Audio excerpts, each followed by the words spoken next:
All right, ladies and gentlemen, welcome back to Late Night 5, the late night stand-up comedy review show. As always, my name is Matt Banwart, and this is my co-host. Ken Hamlet, what up? What up, what up? Wait, listen to this. Oh, I thought it had a burp coming. Didn't happen. Would have been funny. Jesus Christ, man. Would have been funny. All right. Today we're reviewing Rodney Dangerfield on the Ed Sulivan show, of all places. This is your GOAT, right? One of my personal favorites. Look at you backing out of that. Look at me back up. Look at me back up.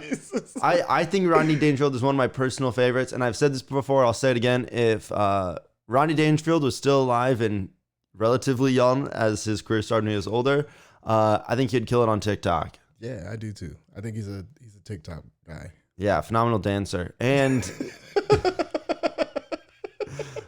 I could just see TikTok clips of like you're scrolling down and it's just Rodney Dangerfield being like, I tell you what, my wife's a whore. She left me for the milkman. Yeesh. And that's the whole video. Yeah. I know he'd kill it because it's like all 7-second clips, 10, 15 seconds. And then the whole comment section is just people being like, now do my mom. You know what I mean? Now talk about your slut of a daughter. And then it's him doing video replies being like, I tell you what, my slut of a daughter. Oh man, dude, that's what killed TikTok. Yeah, this is like I said, this is young Rodney Dangerfield, which is great because he started his career. I think he started when he was younger, then restarted it later. But this is young Rodney, even though he looks like he's on his deathbed even then. Yeah, he's like old forever, dude. Like he's never like Forrest Whitaker. What's the Forrest Whitaker? He's the white Forrest Whitaker. Yeah, just old forever, dude. Man. He's man. Rodney always looked 60, and which was good because when he was 80, he was killing it, looking young and vivacious. Yeah, I don't know if you know this isn't this set, but there are stories of when he was older, he would go out on stage with like a bathrobe on and no underwear, and you could see his cock and balls. No fucking way. Yeah, that's a real thing. There's a lot of videos of people talking about it. Oh my gosh, that's next level creep. Older Rodney Dangerfield. However, I will warn you, there will be no Rodney cock and balls in this clip. So if that's what you're here for, get out. Get out. Yeah. And before you do that, make sure you like, comment, and subscribe. Because we could use the interaction. We're growing this channel. I'm not paid until I hit 1,000 subscribers, and Lord knows right now I'm a little over 200. So if you're watching this video and I have over 200, that's because people subscribed, and you can too. All right, let's cut into this clip of Rodney Dangerfield on the Ed Sulivan Show. Let's go. Now here is my Daffy friend, released Daffy and Sorrowful at the same time. He is. Comedian Rodney Dangerfield. Killer host joke. The 60s were wild. Inside joke. How do you do? How are you? Oh, I tell you, it's nice being here again at the Ed Sulivan Show, you know? Yeah, I noticed lately when I walk in the street, people starting to recognize me, you know? And I'll tell you, it's a funny thing, you know, a lot of people know me, but they don't know my name. And they give me credit when I know my own name. And they look at me and they say, hey, what's your name again? I say, Rodney Dangerfield. They say, right. You want to pause it right there? That's an interesting one. I think that's a weak opener, and I love Rodney. That is a weak... I think it's kind of funny. It's like cutesy. Right? It's cutesy? Cutesy? That's your defense? That's not, I don't want the, Ken, quote, it's cutesy Hamlet over here. I think I might name my first comedy album, It's Cutesy. It's Cutesy. That's a good name. for your, not me. Your album, it's just you in like one of those old timey bonnets and bows, and you're like, it's cutesy, and it's like, it's you photoshopped onto like a strawberry shortcut. Yeah, I like that. That's okay. I think it's like it doesn't tell you much about who he is besides the fact that he's like a silly dude. Yeah. I think that's it right there. Well, you know what? Two things I love up the top. He does his signature. He's always adjusting his red tie. Yeah. We love to see that. And I just think he's such a faster writer. I think it's faster later on in the set, but I think it's like, get to the joke. We get it. You think you're famous now. He also coughs up top, which I feel like ruins his steam a little bit. Yeah, I like that though. You like the cough? Yeah, I like the cough. It's lets you know that gods are human. I was gonna say gods, but yeah, that's perfect. It's like, I'm a normal person. You know what? I don't understand why Rodney isn't up on this wall. That's the last spot right there. That's the last spot. Yeah, it's gonna the go one right there to your right. That's like not hanging up yet. It's your left. Your left. It's gonna be. Not. It's Chris Rock. Chris Rock. Richard Pryor. Eddie Murphy, Rodney Rodney Dangerfield. Yeah, Ken's four favorite comedians. Bernie Mac over there too, though. So Yeah. Bernie Mac doesn't make it in the shot in the studio though. nah, he won't. Nah. All right, yeah. We keep him for personal reasons. Dangerfield's up next. Figure people out. I remember years ago I had my fortune told. I went to a gypsy. And a gypsy told me a big blonde was going to come into my life. The next day, my girl left me for a Swede. Oh, Swede? Yeah, that's pretty offensive. Girls.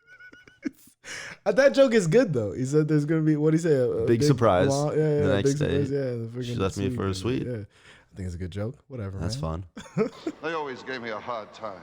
There was one girl I took out. As soon as I met her, I liked her, you know. I said to her, I says, you believe in love at first sight? She looked at me. She said, not from this first sight. I mean, since I'm a kid, I got no confidence in the way I look, you know. My parents, on Halloween, they sent me out as is. I love that line. I love his. They send me out as is. Yeah. I love his pauses before and after. Very distinct. Lets you know the laugh's coming. Lets give you time to laugh. But it's also I don't think it does though because he's pausing at It feels random, but it's not. It's definitely not random. But it feels like not. it's before punchlines. He pauses and then he pauses again after the punchline. Yeah. So to me, that's weird because it makes you feel like you should laugh before the punchline happens. Oh, I just think it's a way of like building suspense. But I think some comics do it with that in mind. Yeah, like a lot of comics will pause and they go, huh. Like Yeah, and they're like, oh, that's the worst. So sometimes that's a great thing. Yeah, when a comedian does, sometimes they think the setup is just as funny as the punchline. Yeah. And if you pause before the punchline, to me, it's strictly used as like a suspense thing. Yeah. I only have one joke where I pause before the punchline. And That- that's it. Yeah. That's to hold. Because I think the thing with Rodney is he's always saying something mean. You know what I mean? It's always like, my wife is doing this because she's a whore or whatever the punch. His punch would be more creative, but it's always a creative way of saying that. Oh, dang. I didn't even think about that. But yeah, you're right. He does pause. Like that pause. All right, take everything I said back. It's because he's the setup is almost always like something like controversial. Like, I get no respect. My wife does this. Da-da. It's like that. It's always that. Now I like the pause because before I was like, I don't like this pause. It's a crescendo and then a stop and then the big bada bang. Yeah. All right. It's smart. You're right. I always am. I'll tell you, that's Applause break. that's one of my problems, you know. I don't get no respect. There it is. I mean, no respect at all. I remember when I was a kid, I had no friends. And a seesaw. I had to keep running from one end to the other. I remember things when I was a kid. You know. The time I asked my old man where I came from. He told me I was brought by a crow. And today's the same thing, no respect. My own house, I can't relax. Every day for my wife, I hear the same thing, you know. Don't lay in a bed, I just made it. Don't walk on the floor, I just waxed it. Last night, I wish I heard, don't eat the food, I just cooked it. Because his wife can't cook. That's His wife can't cook. His wife can't cook. That's the best version of that joke, though. Like, by far. Yeah. That is. I love it, dude. I mean, once again, it's like hackneyed and cliche now, and maybe it was then too a little bit. But it was just his unabashed leaning into just like the cliches of like, my wife's bad at everything. Yeah. Like, I feel like, because we talk about this often, about like the street joke. Yeah. I feel like he created a lot of street jokes. Yeah, and I think it was easy, especially like, I think that's partially what made him so famous was how quotable Rodney was. Yeah. With all of his stuff. It's insane. Because they're all like little, already at this point, he's told like 12 jokes. Yeah. And we're only like a minute and a half in, 2 minutes into, maybe two and a half minutes into a set. Yeah. That's insane. The amount of jokes that he tells with, I always hate that about one-liners. While I'm jealous of it, the same way I'm jealous of like storytellers. Yeah. Yeah. Well, what makes him so interesting, and yeah, there are other comedians who get more laughs in less amount of time, but they're doing, the way they have their jokes structured is that they'll have like one joke and then a tag, or an adjacent joke. Rodney, every joke is individual. Like, you could switch up the order, it wouldn't matter. Yeah, you know none what I mean? of it ties together. It's like, what are those TV shows, like episodic shows. Yeah, episodic versus series. Yeah. Yeah. He's just episodic. He's episodic jokes. That's a good way of like putting it. Yeah, it's just episodic. Like you could switch any joke in a set, it wouldn't make a difference. Doesn't change anything. Yeah. Yeah. That's crazy. Last night she made chicken. I got the wishbone. And if it works, that was her last chicken. Kill his wife. So dumb. I'll tell you one thing, though. You know, when my wife cooks, I mean, nothing goes to waste. If there's meat left over, the next day we got stew. One night she had a lot of fat left over. The next day we had a bar of soap. Soap making humor, we love to see with her it. cooking, I get away easy. Anything else, with her, money means nothing. I mean, the other day she was driving, you know. We went over the bridge to Jersey. I mean, who tips at a toll booth? Tips at a booth? Now, I'll tell you what, my wife, you know, we fight over little things, you know. Like sometimes I'm late, I ask her to press my pants. And I'll tell you the way she puts the creases in my pants.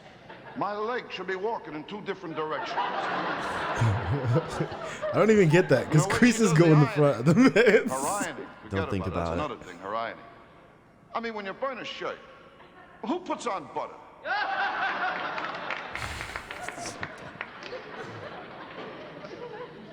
Tell you though, it's nice here though, you know, television. They treat you right. Every time I'm on a show like this, I can't help but think of the nightclubs I used to work. The tough places. You know, places like Rosario's Rocket Room, Dominic's Atomic Bar and Grill, Levine's by the Sea. Oh, what a place that was, Levine's by the Sea. I mean, opening night, I couldn't find a stage. They told me to do my act where the water is shallow. I went over to Levine. I asked him, I said, how long do you want my act to run? He told me to stay there till the tide comes in. I tell you, it's nice to hear you laugh, you know? I mean, because where I live, there's no laughs. You know where I live. I live here in New York on the west side. Tough neighborhood, tough. In fact, last week I was held up, and I had a very unusual experience. I was held up by an old man. And I'll tell you, if you ever want to get held up, it's the only way. By an old hold-up man. It was beautiful, beautiful, you know? I told him I was tired. He said, all right, put one arm down, go ahead. I'll tell you what, you know, my neighborhood, the cops are really tough. And one night I saw a cop, he fired 3 warning shots into the guy he was warning, you know? Right. The closer makes it all worth it. Yeah, I was like, man, this is getting tough for him. I was like, this is not good. No. It's probably one of his weaker of his late night appearances. He's had so many. You know what's funny is he I think he's great here, and I think he's even stronger, especially in like the Johnny Carson when he was on the Rodney Dangerfield really didn't do interviews. Yeah. And so what happened is he would sit down to do interviews, and he would just keep going with material. And Johnny Carson's just like, okay. He would just kind of like, you just like start laughing and be like, well, I guess you're just still doing material. Yeah, you're like, I guess you just want your time. Yeah. Well, I mean, we'll do more. There's so many Rodney Dangerfield clips. We'll get to more in the future. And if you guys want to know which one you want us to talk about next or do a little bit more of a deep dive in, let us comment that below and we can break that one down. I think this is one of his weaker late night appearances. Yeah. Hot take, but still very good. That closer is very strong. The closer was great. And it's still the wishbone one's good too. The wishbone joke was fucking great. I thought that was hilarious. There was a couple like really good jokes, but I felt like it was really soft. Like I felt like for like today, right? If you had that late night set, you never get TV again. Yeah. That's 100%. Yeah, I think by modern standards, that probably wouldn't have stood out. I mean, I think what he did do is he established like a very strong character, like the I get no respect guy. You know, he's like this miserable father. And also, this wasn't even his first. They set it up top. This isn't even his first Ed Sulivan show appearance. No, that was his first one though. Was it? Yeah. Oh, okay. So on this is his very first like late night like TV set. Wow. Period. Yeah. And he wasn't even supposed to do this. Okay. He was just like a last second call. That's interesting. Yeah. So well, that's probably why you seemed a little unprepared up top. Yeah, for sure, 100%. That's really interesting. Yeah. Well, by that standards, then I'm really impressed. Just because the context of the situation changes, but. Rodney's great. He's a killer, and you know he had an amazing career. Which the highlight of it is the Rappin' Rodney music video. He's got bars. I'm telling you, bro. I'm telling you, he's got bars. After this video, everyone, please like, comment, subscribe, and then go look at the Rappin' Rodney Dangerfield music video. I'll put it up here. I'll come up top on the video. Go watch it and tell me it's the greatest thing you've ever seen. Okay? Because it is. It's really good. I know he can rap. There's no way he can't. It's why I think he would kill on TikTok nowadays. Dude, I'm gonna do that where like they remix like old people's speech and they throw in like drill beats to it, you know? Yeah. I'm gonna find rapping Rodney Dangerfield. I'm gonna make like a drill beat to it. This is your moment. This is when you blow up. This is how I get viral. Is by remixing Rodney Dangerfield. All right. Well, this is a shorter episode of Late Night 5, the late night stand-up comedy review show. As always, my name's Matt Banner, and this is Ken Hamlet. If you want to see, Ken has an amazing podcast and a live show that he travels all over the country with called A Drunken Night Out. I will link the Drunken Night Out information in the comment section below. We have a lot of other great videos and a lot of great videos coming up. One of my favorite ones we've done recently, we had a really cool comment. It was the Chris Rock video. So if you're check out the Chris Rock video, because that comment section, someone found some more information that we didn't catch when we first did the video, and it was really cool. So check that one out. Yeah. All right. Peace.